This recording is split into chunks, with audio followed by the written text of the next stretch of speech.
ಈ ಮಕ್ಕಳೆಲ್ಲ ಸ್ಕೂಲಲ್ಲಿ ಪೇಪರ್ ವಿಮಾನನ ಹಾರಿಸ್ತಾ ಇರ್ತಾರೆ. ಆದ್ರೆ ಇವ್ರು ಹಾಕಿದ್ದ ವಿಮಾನಗಳು ಮಧ್ಯದಲ್ಲೇನೆ ನಿಂತೋಗ್ತವೆ. ಆದ್ರೆ ಈ ಹುಡುಗ ಹಾಕಿದ್ದು ಮಾತ್ರ ಮುಂದೆ ಹೋಗ್ತಾನೆ ಇರುತ್ತೆ. ಆಗ ಟೀಚರ್ ಡೋರ್ ನ ಓಪನ್ ಮಾಡೋದ್ರಿಂದ ಅದು ಹೊರಗಡೆ ಕೂಡ ಡೈರೆಕ್ಟ್ ಆಗಿ ಹೋಗ್ಬಿಡುತ್ತೆ.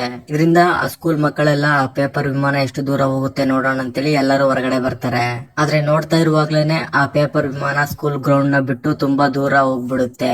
ಆಗ ಇದನ್ನೆಲ್ಲ ಗಮನಿಸಿದ ಟೀಚರ್, ನೀನು ನ್ಯಾಷನಲ್ ಲೆವೆಲ್ ಅಲ್ಲಿ ಪಾರ್ಟಿಸಿಪೇಟ್ ಮಾಡು ಅಂತೇಳಿ ಹೇಳ್ತಾರೆ. ಆಗ ಈ ಹುಡುಗ ಗೇಮ್ ಅಲ್ಲಿ ಪಾರ್ಟಿಸಿಪೇಟ್ ಮಾಡಕ್ಕೆ ಹೋಗ್ತಾನೆ. ಅಲ್ಲಿ ಇನ್ನೊಬ್ಬ ಹುಡುಗನನ್ನು ನೋಡ್ತಾನೆ. ನಿಜ ಹೇಳ್ಬೇಕಂದ್ರೆ ಈ ಪ್ಲೇಯರ್ ಈ ಗೇಮ್ ನಲ್ಲಿ ಒಂದ್ಸಲ ಕೂಡ ಸೋತಿರುವುದಿಲ್ಲ.